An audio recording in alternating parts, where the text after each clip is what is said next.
गरीब टूनी चिड़िया और जंगल में पहली दिवाली।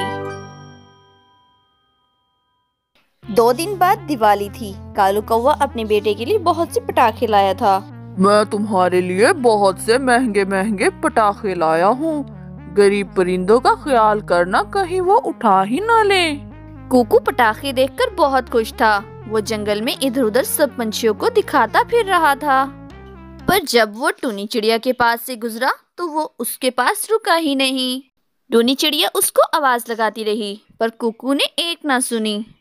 अरे कुकू भैया, मैं कब से आपको बुला रही हूँ। आप सबको पटाखे दिखा रहे हो, मुझे क्यों नहीं दिखाए? आप मुझे भी पटाखे दिखाओ, मैं भी अपनी मम्मा को बोल के वैसे ही पटाखे मंगवाऊंगी।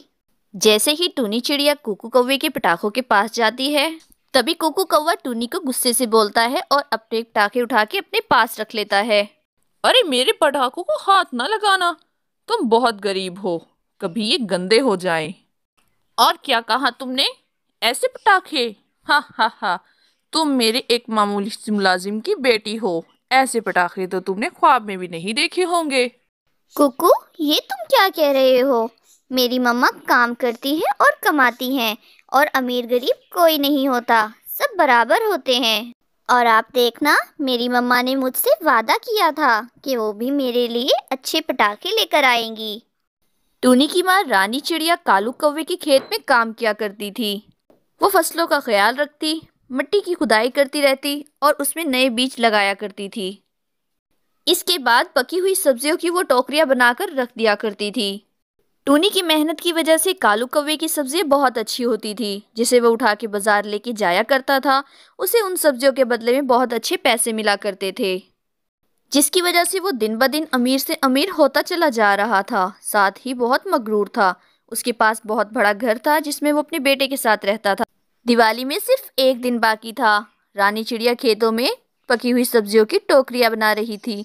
तभी उसने देखा कि उसके पास टूनी चिड़िया आई है। अरे टूनी, तुम यहाँ क्या कर रही हो बेटा, वो भी इस वक्त? माँ, मुझे आपसे एक बात करनी है। माँ, कल दिवाली है और आपने कहा था कि आप मुझे पटाखे दिलवाओगी। हाँ बेटा, मुझे याद है। मैं अभी कालू कौवे के पास जाती हूँ। मेरी आज तनख्वाह मिलने वाली है। कल मेरी बेटी के पास भी पटाखे होंगे, देखना। तभी रानी चिड़िया कालू कौवे के पास जाती है। कौवे सेठ, मैंने खेतों का सारा काम कर दिया है। आपने कहा था कि दिवाली की रात आके मुझसे पैसे ले लेना। आप मुझे पैसे दे दो, मुझे दिवाली का बहुत सा सामान लेकर आना है। पैसे? कैसे पैसे? पूरा महीना तुमने आखिर किया ही क्या है? बस थोड़े बहुत फल उठा के रख देती हो, सब्जियां काट देती हो। इसमें मैं तुम्हें क्या पैसे दूं? तुम्हें तो सही से सब्जी की टोकरियां भी नहीं बनानी आती। तुम्हें पता है मंडी में उसके कितने कम दाम मिलते हैं? दिवाली के बाद आके ले लेना पैसे। पर कौवे सेठ, मैं तो हर वक्त खेतों का काम करती रहती हूँ। आप झूठ क्यों बोल रहे हो? फसल तो बहुत अच्छे दाम जाती है। लो, अब तुम मुझे झूठा भी कहोगी? तुम्हारी इतनी हिम्मत! मैं आज तुम्हें अपने काम से निकालता हूँ। ऐसे सुस्त मुलाजिमों की मुझे जरूरत नहीं है। आप क्या निकालेंगे मुझे काम से? अब मुझे आप जैसे लोगों के पास काम करना ही नहीं है। इतना बोल के रानी चिड़िया वहां से चली जाती है और कुछ सोचने लगती है। अब मैं क्या करूं?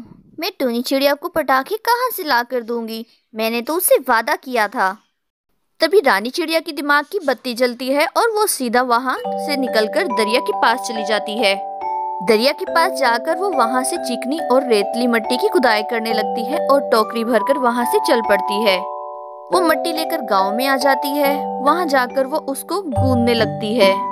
खेतों में काम करने की वजह से रानी चिड़िया को मिट्टी की पहचान थी। चिकनी और रेतली मिट्टी से वो सुंदर सुंदर से दिए बनाती है, जो उसे उसकी माँ ने सिखाए थे। फिर उसके बाद वो उनमें सुंदर सुंदर से कलर कर देती है। तभी वहाँ टूनी चिड़िया आ जाती है और सुंदर से दिए देखकर खुश हो जाती है। अरे वाह माँ, ये दिए आपने बनाए हैं, ये तो बहुत सुंदर है। मुझे नहीं पता था कि मेरी माँ को इतने सुंदर दिए भी बनाने आते हैं। हाँ, तुम्हें ये दिए पसंद आए? मेरे लिए यही खुशी की बात है कि तुम्हें दिवाली का तोहफा पसंद आया। ये मुझे मेरी माँ ने बनाना सिखाया था।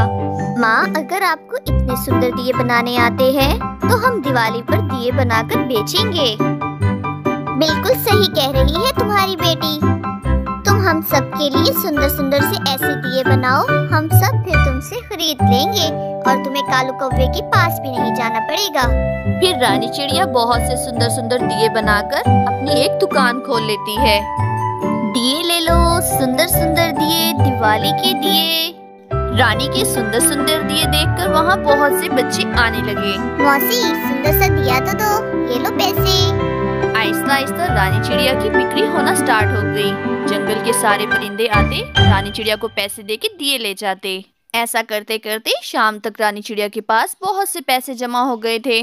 उसने कुछ पैसे टूनी चिड़िया को दिए ताकि वो पटाखे ला सके। दिवाली के दिन टूनी चिड़िया बहुत से पटाखे लेकर आई और बहुत खुश थी। माँ, आपका बहुत शुक्रिया, आपने अपना वादा पूरा किया। रानी चिड़िया टूनी चिड़िया को खुश देखकर बहुत खुश थी। इधर जब दिवाली के दिन कुकू कौवा अपने पटाखे लेकर जा रहा था, तभी वो एक दरख्त से टकरा जाता है और उसके सारे पटाखे पानी में गिरकर गीले हो जाते, बह जाते हैं। इसके साथ वो खुद भी नदी में गिर जाता है। आह, बचाओ मुझे, कोई बचाओ। रानो चिड़िया, हम सबको अपने अपने पटाखे लाकर यहाँ रख देने चाहिए और सब जंगल में जमा हो जाते हैं। हाँ, ठीक कहा तुमने टूनी चिड़िया।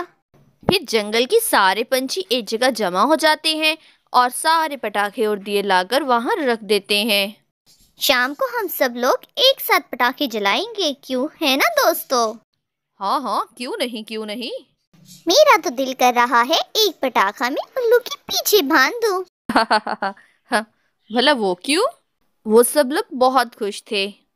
इतने में वहाँ कुकू कौवा आ जाता है। वो उन सब के पास पटाखे देखकर रोने लगता है। अरे कुकू, तुम्हें क्या हुआ? तुम रो क्यों रहे हो? मैं दरिया में गिर गया था और मेरे सारे पटाखे वहां पर गिर के बह गए हैं। अब मेरे पास कोई पटाखे नहीं दिवाली पे जलाने के लिए। तभी वहाँ रानी चिड़िया आ जाती है और कुकू को प्यार करने लगती है। कोई बात नहीं कुकू, तुम्हें जो चाहिए इनसे ले लेना और इन सब के साथ मिलकर दिवाली मनाना। शुक्रिया दोस्तों, तुम सब कितने अच्छे हो। फिर कुकू भी उन सब परिंदों के पास चला जाता है और सब लोग हंसी खुशी उसका वेलकम करते हैं। कुकू भी अपने नए दोस्तों के साथ बहुत खुश था। फिर वो सब लोग शाम को मिलकर एक साथ दिए जलाते हैं और उसके बाद वो सब लोग मैदान में जमा होकर पटाखे जलाने लगते हैं। Happy Diwali! Like and share the video, subscribe the channel and give a comment about it. Happy Diwali once again.